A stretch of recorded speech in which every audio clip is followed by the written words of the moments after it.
Assalamualaikum dear students, hope you will be fine by the grace of Almighty Allah. Dear students, in this very video lecture we are going to do question number 5 and 6 of exercise 12.1. After doing these two questions, our exercise first of Heron's formula will be completed. So let us begin with this very video lecture with question number 5. What about question number 5? Sides of the triangle are in the ratio of 12:17:25 and the perimeter is 540 centimetre. Find it is area. यानी कि इस question में हमारे पास में एक triangle दिया गया है जिसके साइड्स हमें नहीं दिए गए हैं बल्कि साइड्स का रेशो दिया गया है. Sides of the ratio of the given triangle are in the form of 12:17:25. अगर ए बी और सी हम मानेंगे sides of the given triangle तो वही A to B to C असल में ये रेशो के बराबर दिया गया है. ऑल्सो इसी ट्रायंगल का हमें परिमीटर दिया गया है 540 सेंटीमीटर. 540 सेंटीमीटर. हमें बताना पड़ेगा इस ट्रायंगल का एरिया क्या है. हम क्या लिखेंगे यहाँ पे here A to B to C equal to 12:17:25. आपका सवाल ये होना चाहिए सर वहां पे तो साइड्स ए बी और सी नहीं दिए गए, हमें कौन सी चीज होगी जो हमें बताएगी कि हमें साइड्स ए बी और सी लेनी है. क्योंकि हिरोन्स फार्मूला चल रही है, हम एरिया ऑफ ट्रायंगल निकाल रहे हैं यहाँ पे हिरोन्स फार्मूला से. इसका मतलब हिरोन्स फार्मूला में हमने आपको बताया था कोई भी ट्रायंगल जो हमारे पास में होगा उसके तीन साइड्स के रिप्रेजेंटेशन इन्हीं तीन रियल नंबर्स यानी कि ए बी और सी से होती है कि नहीं होती है. हाँ, इसीलिए हमने लिखा. इसलिए जब हमें इस गिवन ट्रायंगल के साइड्स का रेशो दिया गया था असल में ये a to b to c है. Here a to b to c equal to 12:17:25. ठीक है. आल्सो मतलब और क्या दिया गया है, और दिया गया हमें परिमीटर किसके बराबर है. परिमीटर है 540 सेंटीमीटर. ठीक, ये दिया गया है. देखिए बेटा, जब भी हमारे पास में दो या दो से ज्यादा क्वांटिटी रेशो की फॉर्म में होती है इसका मतलब हमेशा से उन क्वांटिटीज में कोई कॉमन रेशो होता है. कभी कभार वो 1 होता है, कभी कभार कुछ और होगा, लेकिन 1 हम फॉर ग्रांटेड नहीं ले सकते. इसलिए हम क्या करते हैं, कॉमन रेशो कभी कभार m, कभी कभार p, कभी कभार 1, कभी कभार कोई और नंबर, लेकिन यहाँ पे हम लिखेंगे common ratio between these three angles A B and C are actually x. ठीक है, हम बताएंगे ऐसा let x be the common ratio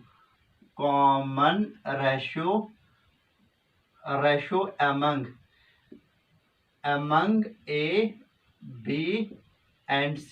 ठीक है, ये जो तीन एंगल्स है हमने बताया कि इन एंगल्स के दरमियान जो कॉमन रेशो जो हमने कैंसिल आउट किया वो x है. अगर बताइए अगर वो x है तो सो a किसके बराबर आएगा सर. a आएगा 12x के बराबर. b किसके बराबर आएगा. b आएगा 17x के बराबर. एंड c किसके बराबर आएगा 25x के बराबर. ये स्टार इक्वेशन हम लिखने वाले हैं यहाँ पे. ठीक है, अब देखिए बेटा, now perimeter is equal to इसी ट्रायंगल का पेरीमीटर कितना होगा जिस ट्रायंगल के साइड्स 12x, 17x और 25x है. सही तो बात है, पेरीमीटर होगा a प्लस बी प्लस सी. क्यों पेरीमीटर निकालना चाहते हैं सर, ताकि हमें साइड मिले और जब साइड्स मिलेंगे फिर उसके बाद में हम सम पेरीमीटर और फिर उसके बाद में एरिया कैलकुलेट करेंगे. विच एम्प्लाइज दैट, जरा बता पेरीमीटर के बदले लिख सकते हैं ना 540 यूजिंग गिवन, यहाँ यूजिंग फर्स्ट हम यहाँ पे लिख सकते हैं. a का वैल्यू है 12x, b का वैल्यू है 17x और c का वैल्यू है 25x है कि नहीं. विच एम्प्लाइज दैट 540 को हम लिख सकते हैं बेटा. देखो इधर 7 + 5 हो गया 12, 12 + 2 हो गया 14, 14 मतलब 4 ही आएगा यहाँ पे. और 2 और 2, 2 + 1 3, 3 + 1 4, कैरी वाला एक वो आएगा 54x आएगा. 54x equal to 540. यहाँ तो हम लिख सकते हो और 54x इक्वल टू 540. हमने कुछ नहीं किया, इस इक्वेशन के साइड्स को इंटरचेंज किया. उस वक्त में इंप्लाइज नहीं और लिखना पड़ता है. विच इंप्लाइज दैट 54 1 हजार, 54 1 हजार और 10 हजार आएगा. यानी कि 54 को जब हम मल्टीपल करेंगे 10 तो आएगा 540 था ये बेटा. ठीक है, 540 आएगा वो.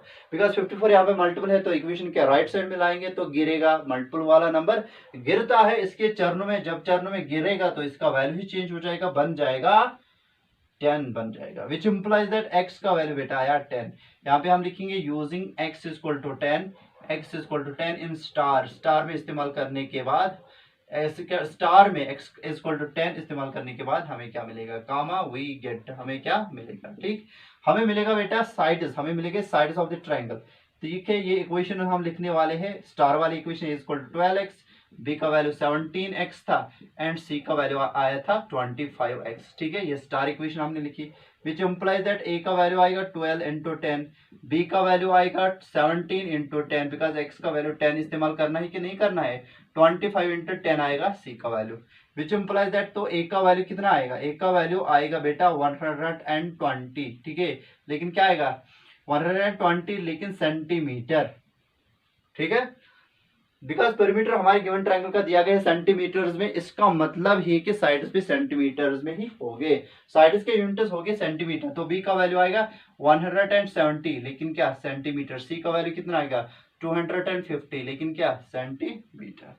अब जरा बताए साइड्स हमें मिले, साइड्स हमें मिले, गिवन ट्रायंगल के साइड्स हमें मिले, ए मिला 120, बी मिला 170 सेंटीमीटर और सी मिला 250 सेंटीमीटर। ठीक, अब हमें क्या निकालना है, सारा इसी ट्रायंगल का एरिया निकालना है, एरिया निकालने के लिए हम क्या करेंगे कैलकुलेट सेमी पेरीमीटर, उसके लिए हम लिखेंगे एज पेरीमीटर किसके बराबर दिया गया 540 सेंटीमीटर, वो गिवन था ना 540 centimetre, which implies that s होगा बेटा p upon 2 which is equal to 540 divide by 2, 2 1 जार 2 2 जार, ठीक है 2 7 जार 14, 270 आएगा, which implies that semi perimeter will be equal to 270, लेकिन बेटा क्या सेंटीमीटर, ये हमने निकाला अपने इस ट्रायंगल का सेमी पेरीमीटर, दैट इज 270। उसके बाद में हम क्या करेंगे, हम करेंगे इस्तेमाल Heron's formula, therefore by Heron's formula, यहां से हम स्टार्ट करेंगे, यहां से ऐसे,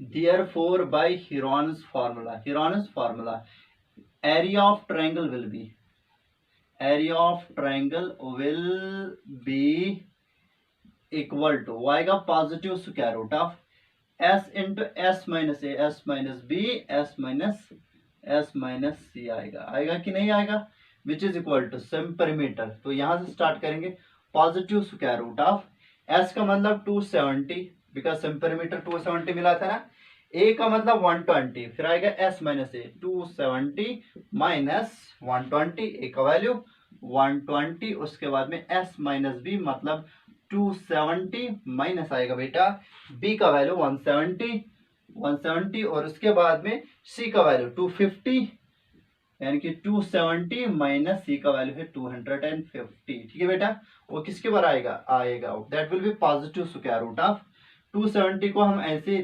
लिखेंगे। ठीक, उसके बाद में क्या करेंगे, 200 में से 100 निकालेंगे तो 100 आएगा, और 70 में से 20 निकालेंगे 50 आएगा, तो ये आएगा 150 बेटा, कुल मिला के ये आएगा 150, और ये आएगा 270 में से 170 तो 100 आएगा यहाँ पे, उसके बाद में ये वाला नंबर। ठीक है, 200 में से 200 तो क्या आएगा 0 आएगा, उसके बाद में 70 माइनस 50, 7 में से 5 तो 2 आएंगे, तो 20 यहाँ पे आएगा। अब हम क्या करेंगे, स्क्वायर रूट इवैल्यूएट करेंगे, first of all we are going to factorise all of these numbers, 270 की प्राइम फैक्टराइजेशन हम निकालेंगे, और उसके बाद में 150 की प्राइम फैक्टराइजेशन निकालेंगे, उसके बाद में 100 की, 20 की आसानी है ना, चलिए 20 की भी निकालते हैं। ठीक है, फिर इसको न्यूट्रलाइज करेंगे, 2 1 जार 2, 2 3 जार 6, 2 5 जार 10, 5 प्लस अब 2 से नहीं होगा 3 से करेंगे, 2 1 जार 2, 2 3 जार 6, 2 5 जार 10, 5 प्लस 3 हो गए 8 प्लस 1 हो गए 9, 3 से होगा, 3 4 जार 12, 3 4 जार 12 एक रहा,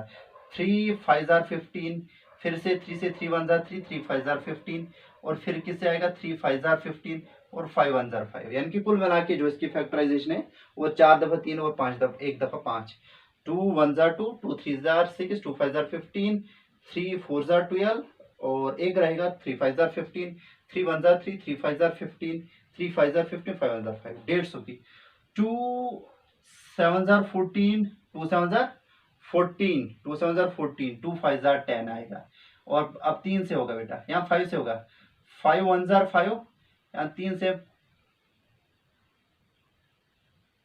से ही करेंगे, 3 2 जार 6, और 3 5 जार 15, 5 5 जार 25, 5 1 जार 5, ओके। उसके बाद में 100 की, 250 jar 100, 225 jar 5 5 jar 5 1 jar, okay. उसके बाद में 2 10 जार 2 5 जार 5 1 जार। अब इन सभी प्राइम फैक्टर्स को यहाँ पे हम लिखने वाले हैं। तो 270 की प्राइम फैक्टराइजेशन क्या आई, 3 दफा 4, 4 दफा 3, 4 दफा 3, मल्टीप्लाई 5 एक दफा, एक दफा 5, 4, फिर क्या है 2 इंटू 3, फिर ये 2 इंटू 3 मल्टीप्लाई 5 और 5, ठीक है। मल्टीपल में क्या आएगा, 2 2 बार और 5 2 बार, और फिर क्या आएगा 2 2 बार 5 एक बार, ठीक है। और उसके बाद में हमारे पास में क्या मिलने वाला है, ये देखिए प्राइम नंबर अगर हम देखेंगे 3 की, यहाँ चले देखते पहले 2, 3 की देखेंगे, एक पेयर है ना, तो इसके बदले ये आएगा, दूसरी पेयर तो इसके बदले एक 3 लाएंगे हम without square root, because we are going to neutralize this very square root. In order to neutralize the given square root by means of prime factorization, हम क्या करेंगे, सभी जो प्राइम नंबर जो पेयर्स बनाते हैं उनके बदले से हम एक एक प्राइम नंबर ही लिखेंगे। चलिए 2 की पेयर देखते हैं, एक पेयर बन गई यहां तक, दूसरी पेयर बन गई यहां तक, और यहाँ पे था बेटा, यहाँ पे था असल में 2, इट वाज 2, बिकॉज यहाँ पे 2 था ना, 2 था, 2 इंटू 3 इंटू 3 और इंटू 5, 2 इंटू 3 इंटू 3 इंटू 5, फिर था 2 into 3 into 5 into 5, 2 into 3 into 5 into 5, फिर था 2 इंटू 2 5 इंटू 5, 2 इंटू 2 5 इंटू 5, और फिर था 2 इंटू 2 5। ओके, अब 2 के पेयर देखेंगे, 2 कितने पेयर बनाता है, एक पेयर यहाँ तक आता है, 1 2 3 4 5 6, 6 दफा प्रेजेंट है तो 3 दफा लिखना पड़ेगा, बिकॉज 3 पेयर बन रहे हैं। उसके बाद में 3 की बारी है, एक पेयर, दूसरी पेयर, दो पेयर्स बनाते हैं तो 2 बार लिखना पड़ेगा 3, और उसके बाद में 5 की पेयर्स 1 और 2 और 3, तो 3 दफा लिखना पड़ेगा 5। उसके बाद में मल्टीपल में कुछ नहीं आएगा, इतना काफी है। 2 2 4 4 2 8 3 3 9 आएगा 1 2 5। इसका जब आप प्रोडक्ट बेटा निकालोगे, it is going to be equal to 9000 centimetre square, but 9000 centimetre square. Hope you understood it बेटा, इनको खाली प्रोडक्ट मारना है, 8 9 72 इंटू 5 करना है, ठीक है बेटा, वो बिल्कुल आएगा 9000 सेंटीमीटर स्क्वायर। इस तरीके से हमारा पहला क्वेश्चन है, क्वेश्चन नंबर 5 हो गया। अब क्या करेंगे हम, अगला वाला क्वेश्चन है क्वेश्चन नंबर 6 की तरफ आएंगे। क्वेश्चन नंबर 6 को पढ़ने वाले हैं हम अभी। क्वेश्चन नंबर 6 क्या है, an isosceles triangle has a perimeter of 30 centimetre. हमारे पास में एक आइसोसेलेस ट्रायंगल है जिसका पेरीमीटर इस टाइम दिया गया है 30 centimetre, and each of it is equal sides are 12 centimetre. हर एक जो इसका इक्वल साइड है उसकी लेंथ दी गई है 12 centimetre. Find the area of the triangle, हमें इस ट्रायंगल का एरिया निकालना है। फिर से मैं पढ़ूंगा, हमारे पास में क्या दिया गया है, आइसोसेलेस ट्रायंगल दिया गया है, ठीक है, और इसके जो इक्वल साइड्स है बेटा, इसके इक्वल साइड्स की लेंथ हमें दी गई है, that is equal to 12 centimetre, और जो इसका पेरीमीटर है वो 30 सेंटीमीटर है। हमें बताना पड़ेगा इसका एरिया कितना है। An isosceles triangle has a perimeter of 30 centimetre and each of it is equal sides are 12 centimetre, find the area of the triangle. ठीक है, चलिए मान लेते हैं ये हमारे पास में आइसोसेलेस ट्रायंगल है, ये जो इसके इक्वल साइड से 12 सेंटीमीटर ईच है, कुल मिलाकर जो इसका पेरीमीटर है वो 30 सेंटीमीटर है। सपोज ये इक्वल साइड हम ए से डिनोट करेंगे और नॉन इक्वल साइड बी से डिनोट करेंगे, 2a + b जो पेरीमीटर होता है आइसोसेलेस ट्रायंगल का, वो इसी का वैल्यू 30 के बराबर है। ठीक है, अब हम क्या लिखेंगे बेटा, गिवन या हियर क्वेश्चन नंबर 6 में क्या है, हियर हमारे पास में पहले क्या है, हमारे पास में पहले दिया गया है perimeter p = 30 centimetre, also equal sides a = वो कितना है 12 centimetre. let b be the length of non-equal side, non-equal या थर्ड साइड बात बोल सकते हैं, third side of isosceles triangle. Okay, so perimeter किसके बराबर आएगा, पेरीमीटर आएगा a प्लस आएगा b, which implies that perimeter के बदले क्या लिखेंगे, 30 = 2a + b आएगा, विच इंप्लाइज दैट 30 किसके बराबर आएगा, 2 × 12 × b आएगा, which implies that 30 will be equal to 2 12 24 into plus आएगा बेटा b, यहाँ पे प्लस आएगा b, विच इंप्लाइज दैट, तो 24 यहाँ पे लाएंगे 30 - 24 which is equal to b, which implies that 6 is equal to b, which implies that b is equal to 6 centimetre. यानी कि हमारे पास में जो इक्वल साइड्स है ना इस आइसोसेलेस ट्रायंगल के, वो कितने हैं, दैट इज इक्वल साइड्स की लेंथ है 12 सेंटीमीटर, और नॉन इक्वल साइड जो तीसरा साइड है दैट इज 6 सेंटीमीटर, जो इसकी बेस है 6 सेंटीमीटर। अब हमें क्या निकालना है बेटा, इसका एरिया निकालना है। एरिया निकालने के लिए आइसोसेलेस ट्रायंगल या आइसोसेलेस ट्रायंगल फार्मूला इस्तेमाल कर सकते हैं, या तो हम करेंगे हीरोनस फार्मूला। पहले हम इसको करेंगे हीरोनस फार्मूला से। नाउ पेरीमीटर किसके बराबर है, पेरीमीटर है 30 सेंटीमीटर के बराबर, विच इंप्लाइज दैट सेम पेरीमीटर कितना होगा 30/2, विच इंप्लाइज दैट 215 30 आएगा, यानी कि सेम पेरीमीटर आएगा 15 सेंटीमीटर। ठीक है, therefore by Heron's formula area of triangle will be equal to किसके बराबर आएगा, positive square root of s into s minus a s minus b और s माइनस सी आएगा, which is equal to positive square root of s centimeter, that is 15 into 15 minus a का value 12, 15 minus b that is 12, 15 minus 12 and 15 minus c 15 minus 6 आएगा। ठीक है बेटा, which will be equal to that is 15 तो यहाँ पे आएगा बेटा 15 minus 12 वो 3 आएगा। ठीक है, और यहाँ पे भी 3 आएगा, 15 में से 6 तो 9 आएगी। ठीक, अब इनके प्राइम फैक्टराइजेशन करेंगे। इसकी प्राइम फैक्टराइजेशन 3 5 15 आएगी, इनकी तो अपनी 3 3 है, लेकिन ये 9 डिस्ट्रीब्यूट होगा 3 इंटू 3 में। ठीक है, तो इसका मतलब हमारे पास में जो एक्सप्रेशन आई यहाँ पे वो किसके बराबर आएगी, पॉजिटिव स्क्वायर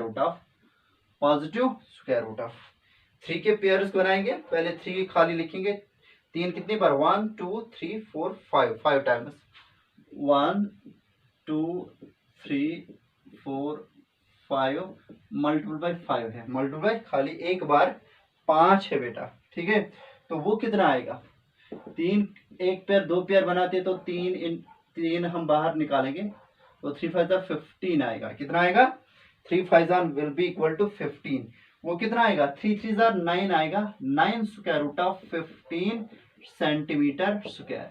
ये हमारे पास में इस ट्रायंगल का एरिया आ गया। ठीक है बेटा, आप डायरेक्टली क्या कर सकते हो, इस ट्रायंगल का एरिया निकाल सकते हो बाय मींस ऑफ फार्मूला। जरा बताइए एरिया ऑफ आइसोसेलेस ट्रायंगल के लिए हमारे पास में फार्मूला क्या है, sir b/4 multiple by positive square root of 4a square minus b square. वो कितना आएगा, b का वैल्यू कितना आया, b का वैल्यू आया था 6/4 multiple by positive square root of 4 into a square मतलब 12 स्क्वायर 144 माइनस b स्क्वायर 36 आएगा ये बेटा इधर। वो कितना आएगा 2 2 4 2 3 6 3/2 मल्टीपल में क्या आएगा बेटा, तो यहां से हम निकाल सकते हैं 4 कॉमन, यहां से भी और यहां से भी। जब 4 कॉमन निकालेंगे बेटा यहाँ पे आएगा 144 और माइनस क्या आएगा 36 4 9 36 क्या आएगा 4 9 36। तो 4 को हम कंज्यूम कर सकते हैं यहाँ पे, तो यहाँ हम लिखेंगे 2 because four is the perfect square number, इसको बाहर निकालेंगे तो 2 बन जाएगा, ये और ये कैंसिल हो जाएगा। और ये अंदर में क्या रहेगा, अंदर में रहेगा 144 माइनस 9, 14 में से 9 तो 5 आएंगे। ठीक है,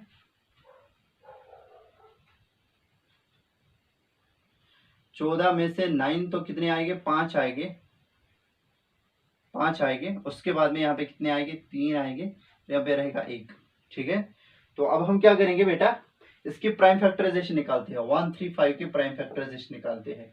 2 6 12 और 3 से हो जाएगा बेटा, 3 4 12 3 5 15 3 1 3 3 5 15 3 5 15 5 1 5। ठीक है, तो कुल मिला के हमारे पास में जो एक्सप्रेशन आएगी that will be 3 multiply square root of 3 और 3 3 दफा 3 और मल्टीपल में आएगा 5। अब ये जो पहला वाला 3 है ये एक पेयर बनाता है तो वो बाहर निकलेगा, अंदर में रहेगा 3 इंटू 5। ओके, वो किसके बराबर आएगा 9 square root of 15 centimetre square. जो हमने ऊपर मिला वही यहाँ पे भी मिला, तो दोनों तरीके सही है। इस तरीके से बेटा हमने की अपनी पूरी एक्सरसाइज अपनी 12.1 कंप्लीट। इस तरीके से हमारा ये चैप्टर हाफ हो गया। तो hope you understood it. Please बेटा do comment on my video please.